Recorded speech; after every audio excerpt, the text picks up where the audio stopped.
ಶಾಲೆಯಲ್ಲಿ ಒಂದು ರೂಲ್ ಇತ್ತಂತೆ, ವಾರಕ್ಕೆ 1 ದಿನನಾದ್ರೂ ಪ್ರತಿ ಸ್ಟೂಡೆಂಟ್ಸ್ ಬಂದು ಲೈಬ್ರರಿಯಿಂದ ಒಂದು ಬುಕ್ ಅನ್ನ ತಗೊಂಡು ಹೋಗ್ಲೇಬೇಕು ಅಂತ ಹೇಳಿ.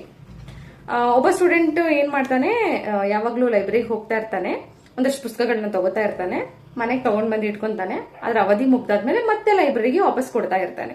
ಅದ್ರಲ್ಲಿ ಏನೂ ಓದಿರೋದಿಲ್ಲ ಅವನು. ಲೈಬ್ರರಿಯನ್ ಒಂದ್ಸಲಿ ಕೇಳಿದ್ರಂತೆ, ಈ ಪುಸ್ತಕ ತಗೊಂಡು ಹೋಗಿದ್ಯಲ್ಲ, ಓದಿದ್ಯೇನೋ ಅಂತ. ಅದಕ್ಕೆ ಅವ್ನು ಹೇಳಿದಂತೆ, ಹಾ ಸರ್, ಪೂರ್ತಿ ಓದಿದೀನಿ ಅಂತ.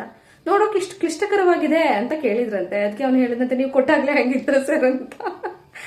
ಆ ಹುಡುಗನಿಗೆ ಕ್ಲಿಷ್ಟಕರವಾಗಿದೆ ಅಂದ್ರೆ ಅರ್ಥವೇ ಗೊತ್ತಿಲ್ಲ. ಅಂದ್ರೆ ಅವನ್ ಅನ್ಕೊಂಡಿದ್ದಾನೆ, ನಾನು ತಗೊಂಡೋಗಿ ಏನೋ ಡ್ಯಾಮೇಜ್ ಮಾಡ್ಕೊಂಡು ತಗೊಂಡ್ ಬಂದಿದ್ದೀನಿ ಅಂತ.